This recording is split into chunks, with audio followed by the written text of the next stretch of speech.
It's a full moon. It's a full moon. It's a full moon. It's right now. Let's look at the chart. Let's look at the chart. I need to have that pulled up before I go live, don't I? Shit. I gotta put on some pants. Otherwise, this is gonna be a really risque astrology reading. That's not for this website. That's for my OnlyFans. Okay, let's do this though. Let's pull it up. Let's do it. Let's see how quickly I can get my shit together. And I can read a chart that I've just seen. It could be your chart. I could do this to your chart for the moment when you were born. It's an imagination game, but it's actually based off of studying archetypes. Maybe you resonate with this. Maybe you don't. I don't know. Can you even follow along? Am I talking too fast? Am I making any sense? Am I even stoned? I'm really not. I don't know if I should be stoned when I'm doing things like this. I don't know. Okay, so first what I'm going to do is I'm going to get on Google and I'm going to type in full moon time, January 2022. It's January 17th. Okay, it's at 6:48 p.m. Ooh, that's Eastern time, so that's... What time would that be in Pacific time? Is Eastern 4 hours ahead? So it would be essentially now-ish or an hour ago-ish. Essentially, the full moon, you can't really see it in the middle of the day. The moon has this way of being like, okay, sun. All right, sun. You're in charge here. I'm just going to reflect the light back. The receptivity of the moon, you get it. You can't see it unless the sun shines on it. Could any of this be happening without the sun? I don't think so. Could this be happening without the moon? I mean, it would be different. There wouldn't be tides. That'd be strange. Anyways, it's all important. Everything about you is important. Astrology is a fun practice that hopefully helps you. I've had a lot of good experiences with it with other people. I really want to be pleasured and have all my needs met. What about you? Does that sound good? Okay. Let me do what I'm going to do here. Pacific time. Next time I'm going to pull this up. It's at 3:48 p.m. Literally the moment that I decide to do this. Oh my god, that's so cool. That is so fucking cool. Or, wait a minute. Is it just... Jesus Christ, that's weird. I mean, I swear I wasn't planning that, but it's kind of ironic. Anyways, the full moon in Cancer. Okay, so let's do this. We're going to go to Astro Charts, and we're just going to do the chart of the moment, and if it's a full moon, I'll know, because the moon and the sun will be exactly opposed. Let's do it. Chart of the moment. Where is it? I'm going to press home. Chart of the moment. Holy shit. Is it? It looks pretty much that way to me. Okay, let me turn this around. Can you actually see it? I think you can. Okay, perfect. You see how the moon and the sun are exactly opposed? The moon is in Cancer, the sun is in Capricorn. But let's see how specific it is. Oh my god, they're literally exactly opposed in this second. That means if you were to look out and find where the sun is, and then you would literally just turn 180 degrees around, the moon would be right there.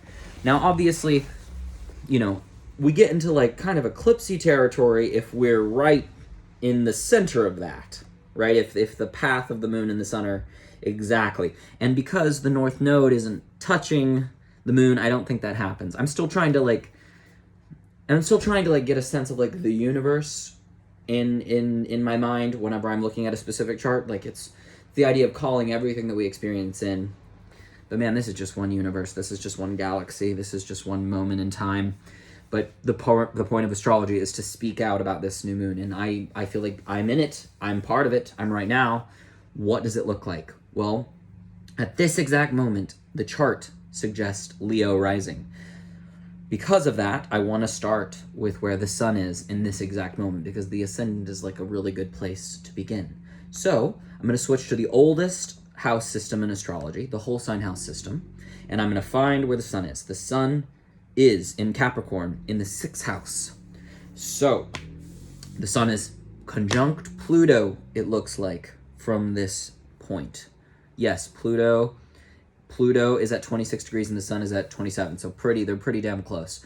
And Pluto is this powerful, transformative thing. And, I could speak a lot about my own chart, about how it's an extra significant sun, full moon kind of a thing for me, because I have a lot going on at this point in Capricorn. In fact, a lot of people in my generation do. But my North Node, where the eclipses happen for me, and my birth chart was actually right where the sun and Pluto are. So I'm going to talk about what that looks like for me in a little bit. But for now, I want to stick general. I want this to be beneficial to as many people as possible. Private sessions are where you dive into an individual person's chart and we play the game and we inquire about your own experience. But the sun is in Capricorn, so we're talking systems that last. That's what I come up with when I think of Capricorn, like doing shit because it gots to be done, because it works, because it's proven, because it's masterful and excellent. That is Capricorn vibes to me. That energy right now, conjunct Pluto, that power, that bam, particularly in this moment, is around health.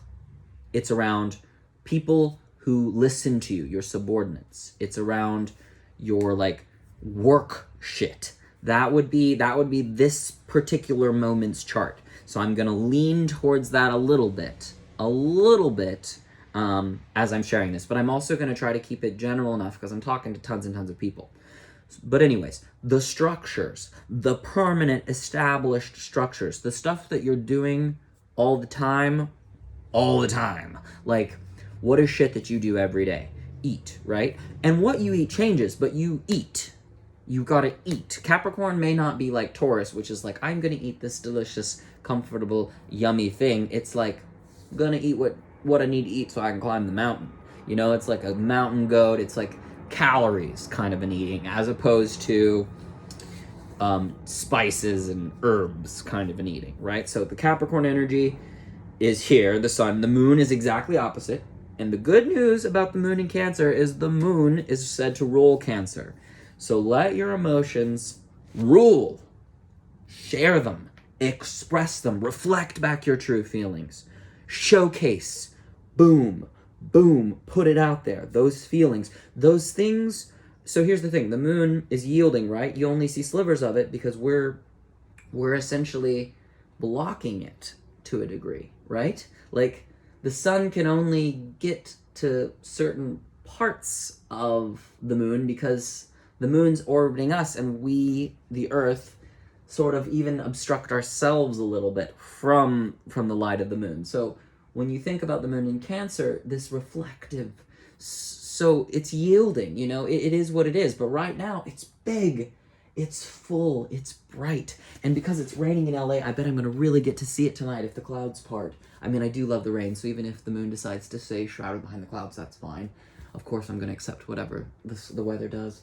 But, the idea of just being able to really just see the stars and see the moon without light pollution is just such a magical thing. It's so wonderful.